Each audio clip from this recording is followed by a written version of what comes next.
Hey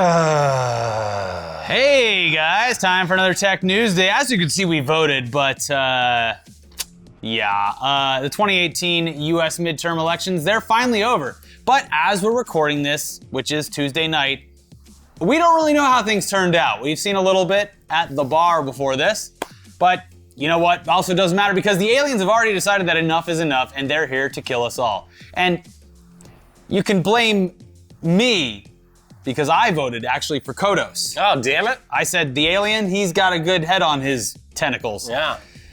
Wait, hold on. What? Aliens? Yeah, dude, keep up. I mean, we went through this last December, but it was Christmas time, so everyone understand. Forgets about the aliens. According to some wicked smart Harvard scientists, that a strange interstellar object that was recently spotted passing through our solar system is actually an alien spacecraft. Whoa, what?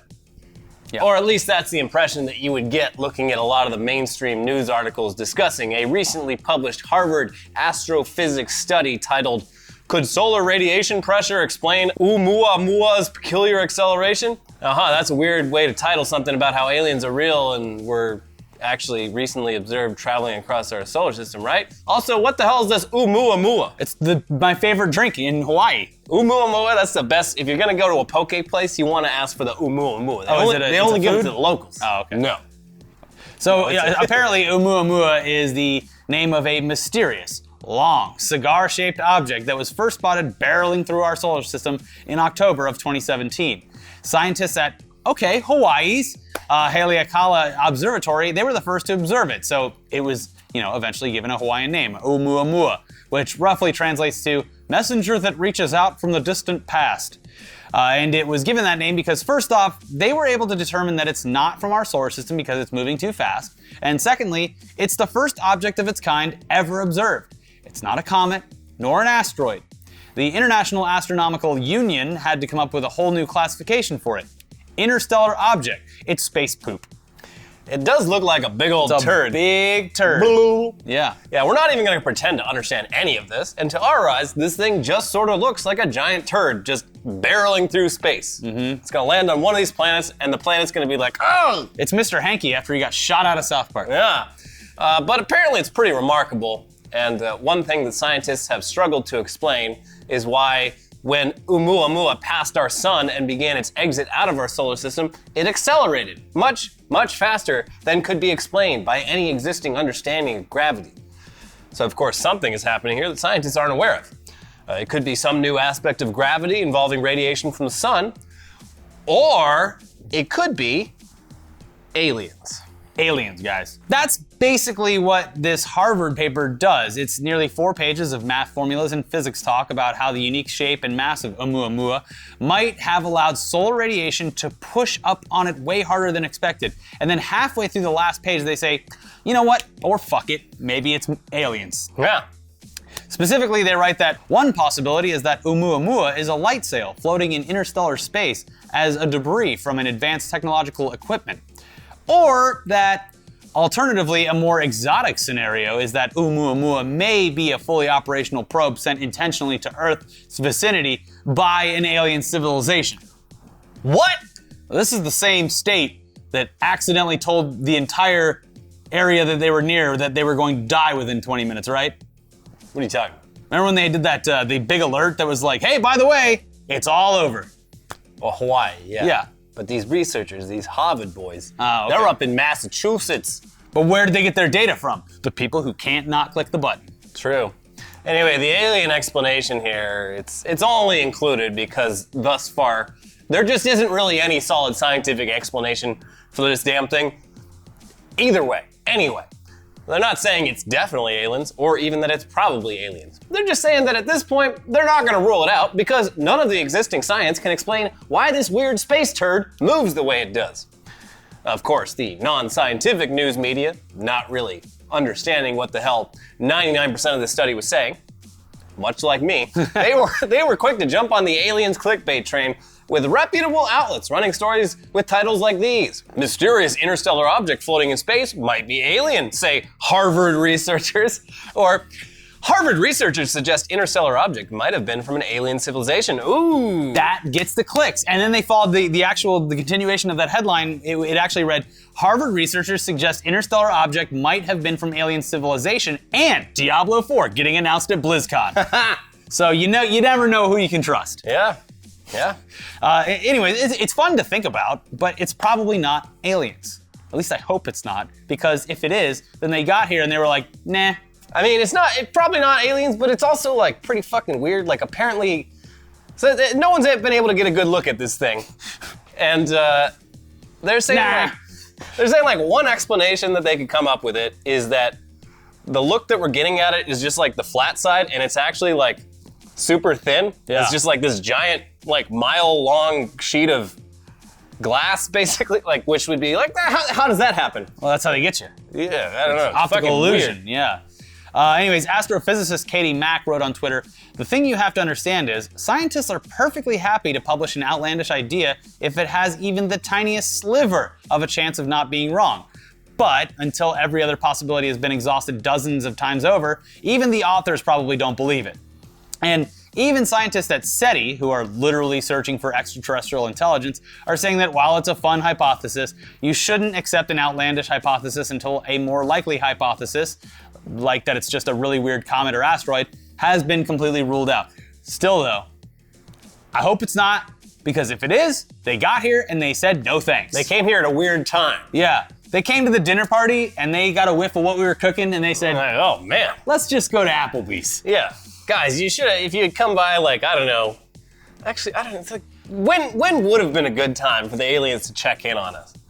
I can't imagine.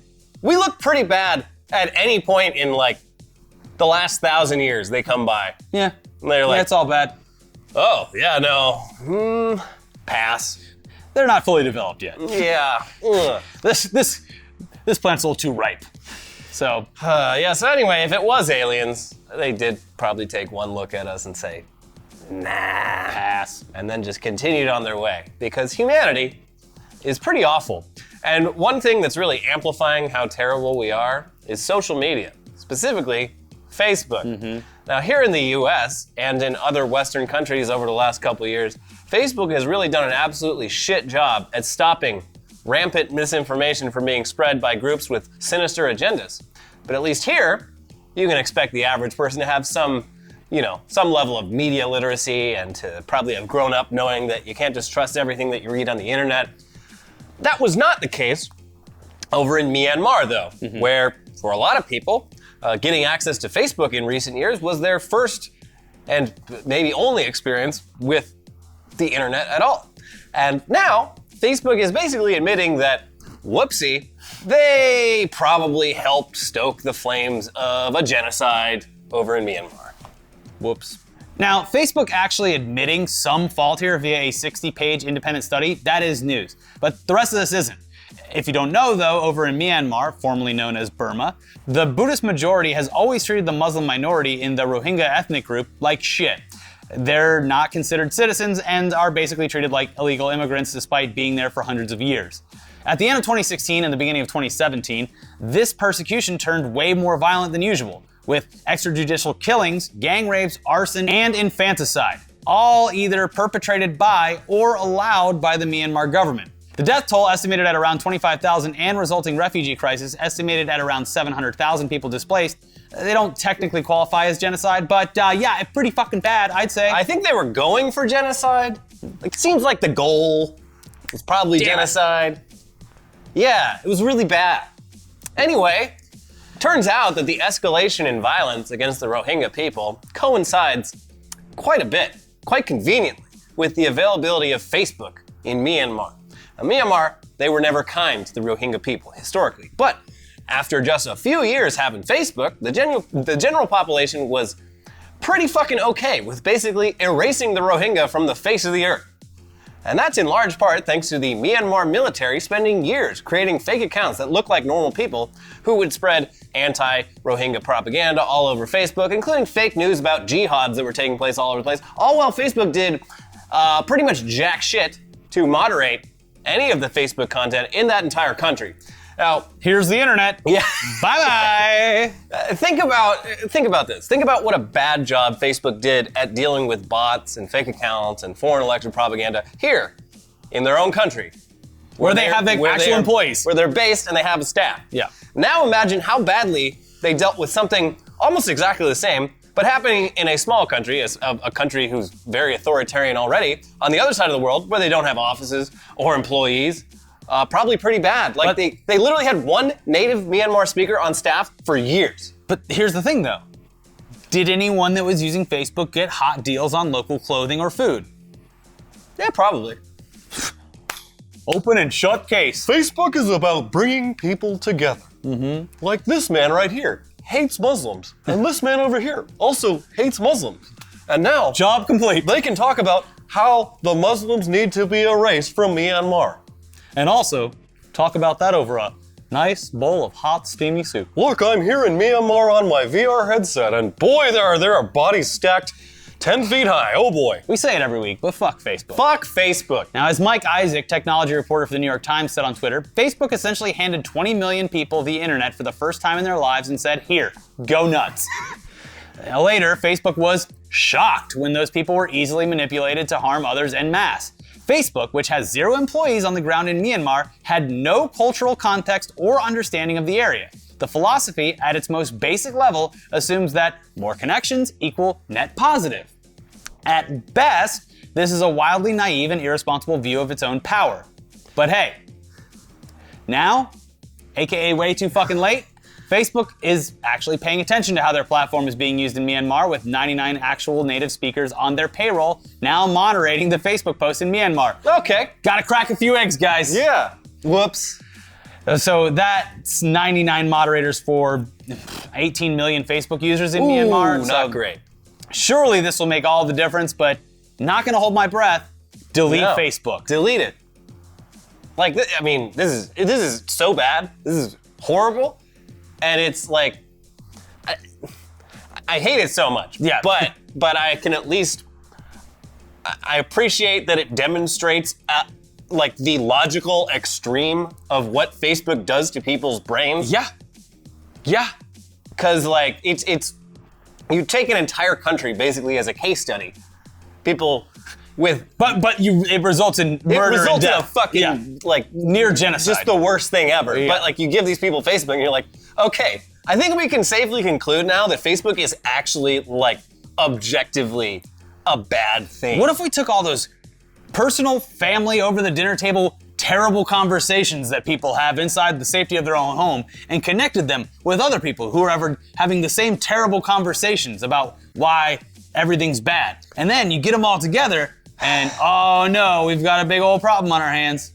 I mean, John Oliver did a piece on this a while back, and what was interesting there is like a lot of these people, like the Rohingya, they live in one small area in the country. Mm-hmm. So a lot of the people in Myanmar had no opinion on them at all because they didn't interact with these people or see them in their daily lives. But as soon as you bring Facebook in, then you start, you go to a place where no one's ever met a Rohingya and you say, what do you think of the Rohingya? And they're like, they should all be erased from the planet because they're trying to jihad us all. I saw a lot of memes. It's a lot of virtual people are saying.